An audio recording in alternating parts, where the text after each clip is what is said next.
मेरी आज की कहानी का शीर्षक है दहेज। एक लड़की की दर्द भरी कहानी। एक समय की बात है। किसी गांव में पुष्पा नाम की एक लड़की थी जो पढ़ने में बहुत ही तेज थी। वह अपने आगे की पढ़ाई करना चाहती थी, परंतु उसके परिवार वालों ने आगे की पढ़ाई करने नहीं दी, क्योंकि वे बहुत ही पुराने ख्यालात के थे। उनका मानना था बेटी को ज़्यादा पढ़ाना लिखाना नहीं चाहिए, क्योंकि वे दूसरे के घर में चली जाएगी। उसके माता पिता को तो बस एक ही डर हमेशा लगा रहता था कि कल मेरी बेटी के साथ कुछ गलत ना हो जाए। इसी डर के कारण उसके माता-पिता और उसकी बुआ ने मिलकर जल्दी-जल्दी में उस लड़के की शादी कर दी। जिस लड़के के साथ उसकी शादी हुई, वह उससे 10 साल बड़ा था। उसे उसके बारे में काफ़ी कुछ बताया गया था कि उसके पास तो काफ़ी पैसे हैं, तू शादी के बाद मौज करेगी। पुष्पा के शादी के कुछ अरमान थे, कुछ सपने थे, जो सभी लड़कियों की होती है। जैसे ही वह अपने ससुराल गई, वहां पर उसने पाया कि उसके ससुर की तो शादी से पहले ही मौत हो चुकी थी। अब केवल उसके घर में उसकी सास और उसका पति रहते थे। लड़की के घर वालों ने ये सोच के शादी की थी कि हमारी लड़की आराम से मजे में रहेगी। लड़की के माता पिता ने ब्याज पर भी पैसे लेकर उसकी शादी में बढ़ चढ़कर खर्च किया, पर उन्हें क्या पता था कि उन्होंने अपनी लड़की को एक दहेजी घर में बेच दिया था। अब दहेज की कहानी शुरू होती है।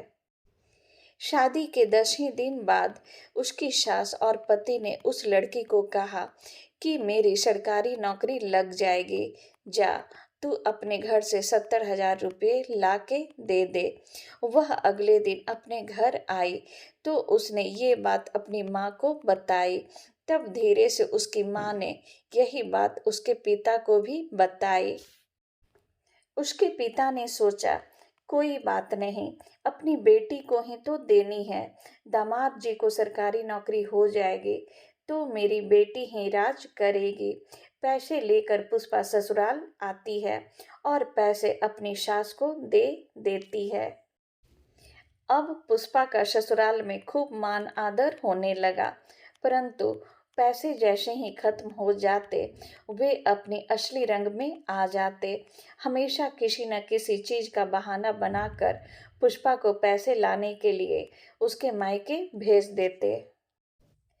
पैसे जब तक मिलता रहा, पुष्पा बहुत अच्छी थी।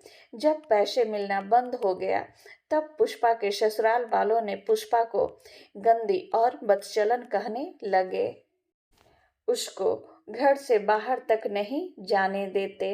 इसी बीच पुष्पा के सासू माँ का देहांत हो जाता है। बस फिर क्या था, अब तो और भी पुष्पा के साथ ज्यादा गलत होना शुरू हो गया।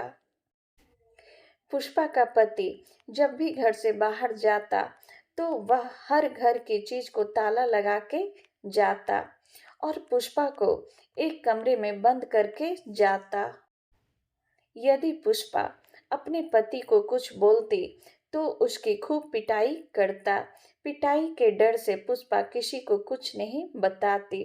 उसके पास फोन भी नहीं रहता जिससे वह अपने मायके वालों को इन सभी बातों को बताए। अभी उसकी शादी को 6 ही महीने हुए थे तो एक दिन उस लड़की के पिता उसके गांव से कहीं जा रहे थे तो उन्होंने सोचा, क्यों न अपनी बेटी से मिलता चलूं। जब वे बेटी के ससुराल जाते हैं तो बेटी को एक कमरे में बंद पाया और सच्चाई का पता चल जाता है। वह उसी समय अपनी बेटी की यह दशा देखकर रोते हुए उसे वापस अपने घर ले आते हैं। घर पर जाने के बाद उसने अपनी बेटी से सारी बातें पूछी। पुष्पा के पिताजी ने लड़के के गांव में पंचायत भी की। पंचायत में फैसला आया, पुष्पा लड़के को तलाक देगी। अब पुष्पा अपने माता पिता के पास रहकर अपनी आगे की पढ़ाई फिर से शुरू करती है। पढ़ाई पूरी करने के बाद वह बैंक में नौकरी के लिए एग्जाम देती है, जिसमें वह टॉप करती है।